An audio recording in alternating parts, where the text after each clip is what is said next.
ஓம் குருவே சரணம். வாத்தியார் மகராஜிக்கு ஜெய். இன்னைக்கு நாம் அந்த கால ரகசியம் என்ற பதிவேட்டின் மூலமாக நாம் பார்க்கக்கூடிய விஷயம் யாது எனில், குரு அருளால தாய் தந்தையரை பேணுவது எவ்வளவு முக்கியம் அப்படின்ற ஒரு விஷயம். இந்த கால ரகசியத்துக்கும் இதுக்கும் என்னையா சம்பந்தம் அப்படி யோசிக்கிறீங்க? நமக்கு நிறைய கால ஞானம், கால ரகசியம் எல்லாம் கிடைக்கணும்னா அது குரு அருள் வேணும். குரு அருள் வேணும்னா அதுக்கு தாய் தந்தையரோட ஆசி நிச்சயமாக வேணும். இப்போ அடிப்படை எங்க சுத்தினாலும் முதல்ல மாதா பிதா இவங்களோட ஆசி வேணும் இல்லையா? நம்ம கொஞ்சம் முன்னாடியே இது ஆரம்பிச்சிருக்கலாம் சொல்லிட்டு, அதுக்கப்புறம் நவகிரகங்கள் காலங்கள் கிட்ட போயிருக்கலாம். பரவாயில்ல, நவகிரகங்களோட அருளால தான் இப்பயாவது நம்ம யோசிக்கிறோம் வச்சுங்களேன். சரி, இந்த தாய் தந்தையர் பேணுவது எப்படின்றது நிறைய அது டீட்டெயில்ஸ்லாம் இருக்கு வச்சுங்களேன். அதுலேயும் குறிப்பாக நிறைய பேருக்கு என்ன ஒரு தோணுன்னா, நீ சொல்லி இதெல்லாம் பண்ணணுன்ட்டு ஒன்றும் அவசியம் இல்லையே, நான் எங்கள் அப்பா அம்மா ரொம்ப ஸ்ரத்தையா ரொம்ப கனிவாக பார்த்துக்கிறேன் அப்படின்ட்டு சிலர் நினைக்கலாம். உண்மைதான். இந்த உலகத்திலேயே மகா பாக்கியவான் அப்படின்ட்டு எடுத்துக்கணும்னா, இந்த மாதிரி யாரு தன்னோட தாய் தந்தையரை வயோதிக காலத்தில் முறைப்படி அவங்களோட அபிலாஷைகள் எல்லாம் பூர்த்தி பண்ணி பார்த்துக்கிறாங்களோ அவங்க தான் மிகப்பெரிய பாக்கியவான். இந்த விஷயமும் இந்த அமைப்பும் எல்லாருக்குமே அமைஞ்சிடவும் செய்யாது, அது வேற விஷயம். இதுக்கும் விதி சில விளையாட்டெல்லாம் இருக்கு. அதுவும் அந்த காலபுருஷ தத்துவப்படி நாம அங்கேயும் இந்த காலம் என்ன சொல்லுது ஒருத்தங்க ஜாதகத்தில் அப்படின்னு நீங்க பார்த்துட்டீங்கன்னா, பொதுவாக இந்த சிம்ம ராசி சிம்ம லக்னம் உடையவங்களுக்கு தன்னோட தாயிடமிருந்து ரொம்ப ஒரு அன்போ ஒரு அரவணைப்போ கிடைக்குமான்றது கொஞ்சம் யோசிக்கக்கூடிய விஷயம். இது எல்லாருக்குமே பொருந்துமா அப்படின்னா இல்லைங்க. இது என்னன்னா ஒரு பொதுவான விஷயம். ஏன்னா அவங்களோட சொந்த ஜாதகத்துல சந்திர பகவான் மிகவும் அற்புதமான இடத்துல வலிமையா இருந்துட்டாருன்னா இந்த பலன்கள் ஒரு 50% குறைஞ்சி அவங்க தாய் தந்தையரோட குறிப்பா தாயோட பெரிய பேரன்பு நிச்சயமா கிடைக்கிறதுக்கான வாய்ப்புகள் உண்டுதான். பட் ஆனால் பொதுவான ஒரு விஷயம், ஏன்னா இந்த காலபுருஷ தத்துவப்படி இந்த சிம்ம லக்னம் சிம்ம ராசிக்காரங்களுக்கு 4ஆம் இடம் நீங்கள் பாருங்களேன், சந்திர பகவானோட நீச்ச வீடாக போயிடும். அது மட்டும் இல்லாமல் காலபுருஷ தத்துவப்படி இந்த ராசிக்கு 12ஆம் வீடு தான் சந்திர பகவானோட ஆட்சி வீடம் இருக்கு.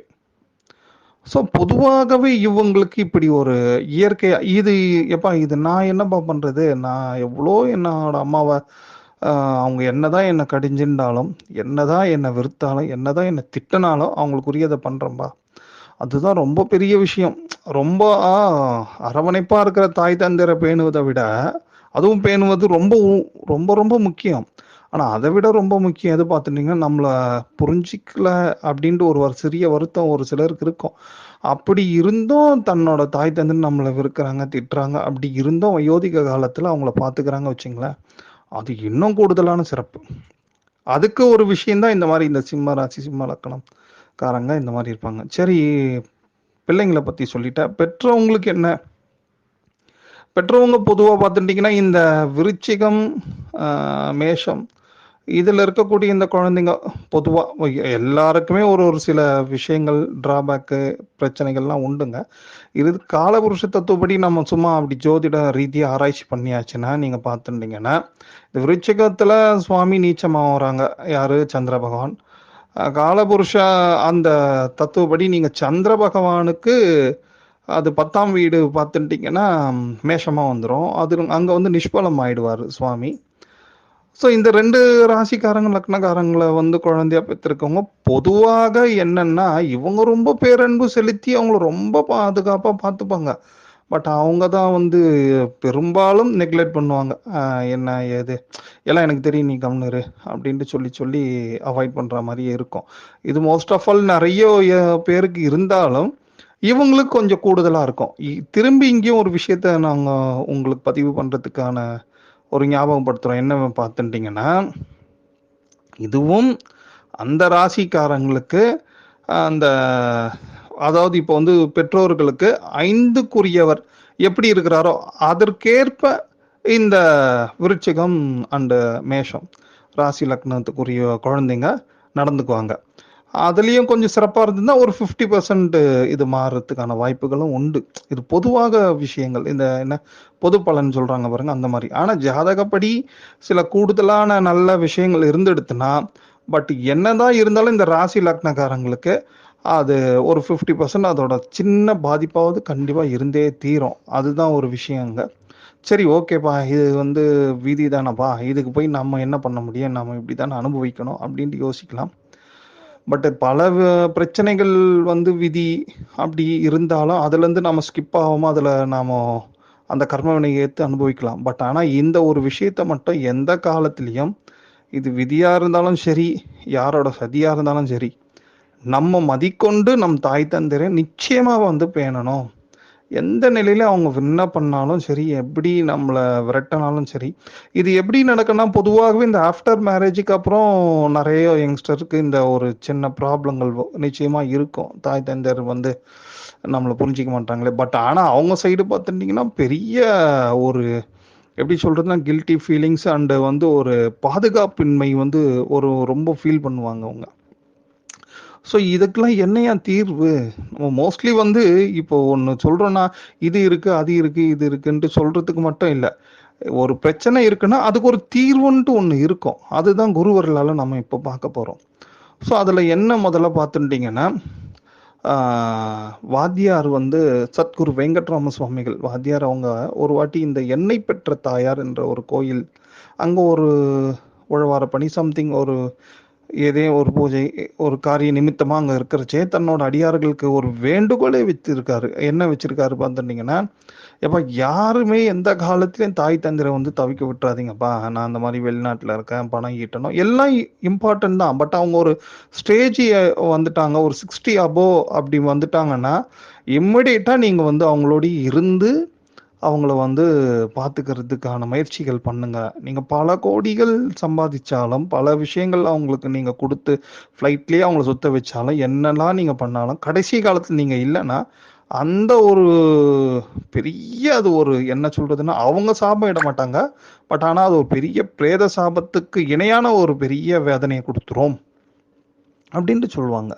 ஸோ அப்பதான் வாத்தியார் என்ன சொல்றாங்கன்னா, எப்பேற்பட்டாவது எப்படியாவது தாய் தந்திர நம்ம பார்த்துக்கணும். அப்படின்னா என்னதான் பண்றது, நான் அந்த மாதிரி பார்த்துன்னு தான் போறேன். பட்டு ஆஃப்டர் மேரேஜுக்கு அப்புறம் அம்மா ரொம்ப படுத்துறாங்க, என்ன பண்றது தெரியல அப்படின்ட்டு நினைக்கக்கூடிய இந்த யங்ஸ்டருக்குலாம் என்ன பண்ணலாம்னா, கண்டிப்பா நீங்க வீக்கெண்ட்லயோ உங்களுக்கு டைம் கிடைக்கும் போது இந்த கோமாதா பூஜையை நிச்சயமா பண்ணுங்க. அது ரொம்ப ஒரு பெரிய விஷயம். அது மட்டும் இல்லாம நித்தியப்படி இரவுல தூங்குறதுக்கு முன்னாடி ஆஹ் மானசீகமா ஒரு பாத பூஜைன்ட்டு ஒண்ணு பண்ணுவோம் எல்லாருமே. நமக்கு தெரிஞ்சிருக்கும் அது. அதாவது தாய் தந்திரோட பாதங்களை ஒரு தாம்பாளத்துல வச்சு சுத்தமான ஜலம் கொண்டு நல்லா அபிஷேகம் பண்ணி மஞ்சள் குங்குமம் எல்லாம் வச்சு பூவெல்லாம் போட்டு அவங்களோட பாதத்தை தொட்டு நம்ம கண்கள்ல ஒத்திக்கிறது ஒரு பாத பூஜை வச்சுங்களேன். இது நாம இப்போ ஒரு ஃபயரா இருக்கிற சமயத்துல போய் பண்ணா 8 கூட உதைப்பாங்க வச்சுங்களேன். அதையும் நாம தாங்கிக்கணும், உத்தமம் தான் அது. பட் சரி, அப்போ என்ன பண்றது அப்படின்ட்டு நீங்க யோசிச்சீங்கன்னா, இதை தான் மானசீகன்றதுனால ஏதோ சும்மா அப்படி மனக்கண்ணில் மனசுல அப்படி சும்மா ஒரு ஜஸ்ட் மனோவேகத்துல அப்படி பண்ணிடக்கூடாது. நம்ம நேர்ல பண்ணா எப்படி பண்ணுவோம் அந்த மாதிரி அந்த தாய் தந்திருக்கு நித்தியபடி இரவுல பாத பூஜை பண்ணிட்டே வாங்க.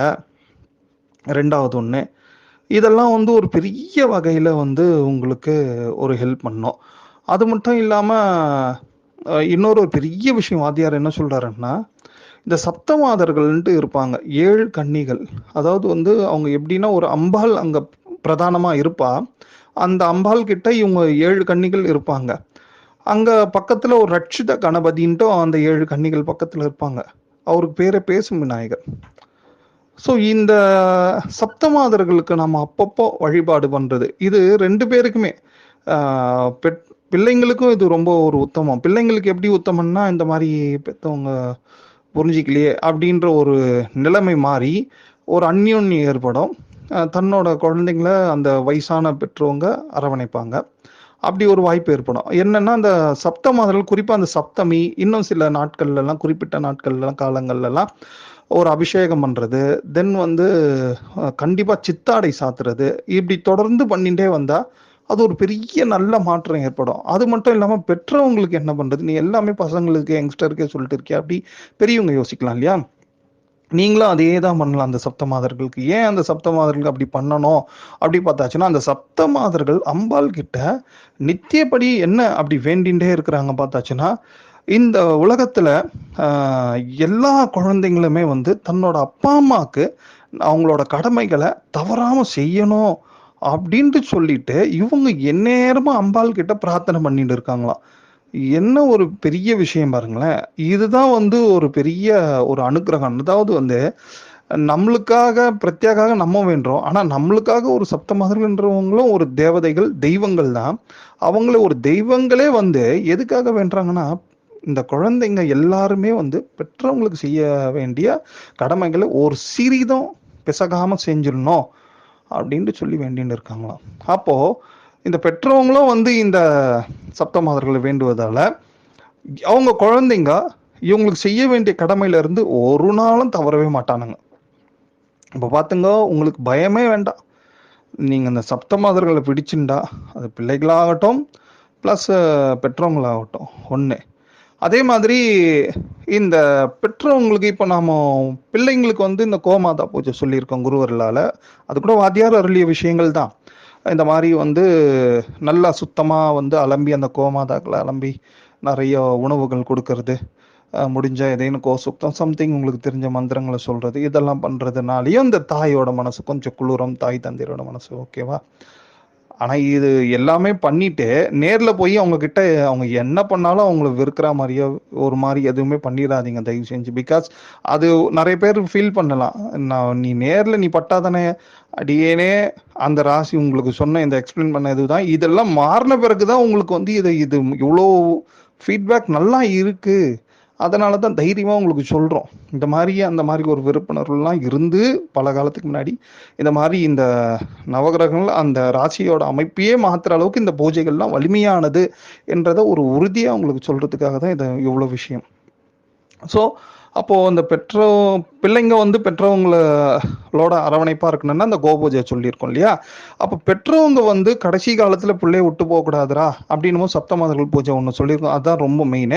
அடிஷ்னல் நீங்க என்ன பண்ணலாம் பார்த்தாச்சுன்னா, இந்த கறவை நின்ற பசுக்கள்ன்ட்டு எங்கேயாவது பராமரிப்பாங்க. நிச்சயமா பாருங்க, எங்கேனும் அது பெரிய கோசாலைகள் எங்கேயாவது பண்ணுவாங்க, ஆசிரமங்கள் அந்த மாதிரி. அந்த கறவை நின்ற பசுமாடுகளுக்கு வந்து நீங்க ரொம்ப இம்பார்ட்டன்ட் பண்ணி அதுக்கு தேவையான மருத்துவ உதவியோ சம்திங் உணவுகள் நீங்க கொடுத்துட்டே வந்தீங்கன்னா கடைசி காலத்துல நிச்சயமா உங்க யாருமே இல்லையே அப்படின்ற ஒரு ஏக்கம் உங்களுக்கு வரவே வராது. இது ஆஃப்டர் 50 60 அப்போ நீங்க இதை ஃபாலோ பண்ணலாம். ஸோ ஆக மொத்தத்துல இந்த உலகத்துல நம்ம பிறந்தாச்சு. அதனால வந்து நம்மளுக்கு நிறைய தர்மங்கள் உண்டு, நிறைய கடமைகள் உண்டு. அதுல ரொம்ப முக்கியமான கடமை தாய் தந்தையரை பேணுவது. அதே வாத்தியார் இன்னொரு ஒரு பெரிய ஒரு சீக்ரெட்டை ஒன்று சொல்லுவாரு. அப்பா அம்மா ரொம்ப இம்பார்ட்டன்ட்யா. காரணம் என்னன்னா, அவங்க 70 80க்கு அப்புறம் 90க்கு அப்புறம் மேல போய் கிளம்பிட்டாங்கன்னா நம்ம எந்த அளவுக்கு பார்த்துட்டோமோ அந்த அளவுக்கு வந்து மேல இருந்து நம்மளை பிளீஸ் பண்ணுவாங்க. அதாவது பிளெஸிங்ஸ் நிறைய கொடுப்பாங்க. தென் இன்னொரு ஒரு பெரிய விஷயம் என்னன்னா, இந்த நிறைய ஃபேமிலிஸ்ல நீங்க பார்த்துட்டீங்கன்னா இந்த சந்ததி தடை, சந்ததி குற்றம் அப்படின்ற ஒரு விஷயம் ஒன்று பொதுவாக இப்ப நிறைய இருக்கு. அதெல்லாம் வந்து நிவர்த்தி ஆகுறதுக்கு என்னன்னா, இந்த மாதிரி நம்ம தாய் தந்தை நல்லபடியா பார்த்துட்டோம்னா அவங்களோட அப்பா அம்மாவும் சந்தோஷமாயி அவங்க பூமிக்கு இறங்கி இந்த மாதிரி கருவா அந்த வம்சாவழியிலே வருவதற்கும் ஒரு வாய்ப்பு, அந்த மாதிரி இந்த சந்ததி குற்றங்கள் சந்ததி தடைகள்லாம் நீங்குவதற்கும் ஒரு பெரிய வாய்ப்புகள் ஒன்று உண்டு அப்படின்றதே ஒரு பெரிய விஷயம்.